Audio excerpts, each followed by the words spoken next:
Hey guys, Chris again from ClassicVWBugs.com, and in this video we're going to talk about replacing your old molding with stainless steel molding on a 67 and later Beetle. Now here's a finished product of what stainless steel molding looks like. It shines much nicer than the old stuff. I know it's not original, but it looks damn good. But when you take off your old moldings, you might be left with the old clips from the previous molding still stuck on the car. Now you cannot reuse these old clips like you can see here, because now the ends of those tabs, those ears, are broken off, and the clip and the chrome will not stay on. So the best way to take them out is with a punch.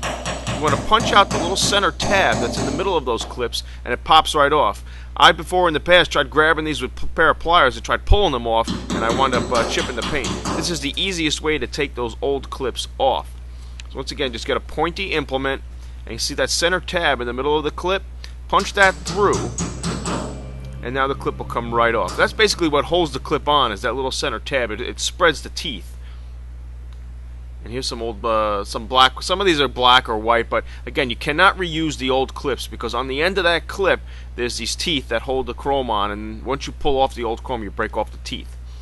So you can buy a bag of these clips. There's usually about 100 in a bag or so, and you see there's that tab again. That's got to get punched flat in order for the clip to stay on. Many people cut these off. They think it's not supposed to be there, but it actually is supposed to be there. So now the best way to do this is, of course, you want to slip the clip in, but many times we run into this sort of problem.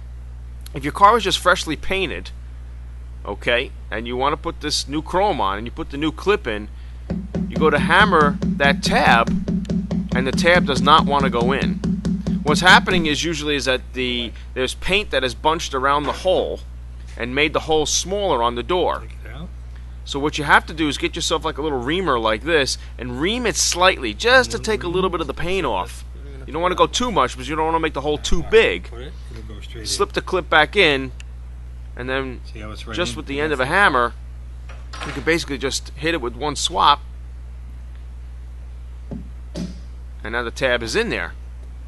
Many times people will hammer that tab and hammer, and then they start denting the car.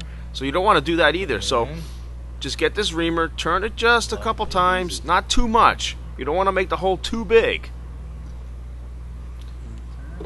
Put in the clip, and again, without much effort, the clip will go in with just a couple taps. Hammering it in, again, you run the risk of denting the car. Don't ask me how this happened. Believe me, it's happened to me before. So now once you have all the clips around the car, then you can line up the molding. I've done a video on this before in the past, but let's just show it to you again. Line up the clips, and you'll start to just snap them on. You'll hear the snap. Let's go down the line, and make sure it's lined up with the lines of the car too. You know, the edge of the door and by the hinge. Show it one more time here. So you want to line it up. Make sure you're just hovering over the clips, and just start pressing on. And you'll hear a nice snap when they go on. Perfect. And again, make sure you're lined up with your lines. It comes to the end of the door there. And that's it. Stainless steel molding for your Beetle. I definitely recommend going with stainless molding. It looks much better than the old aluminum look. I know it's not original, but it looks fantastic.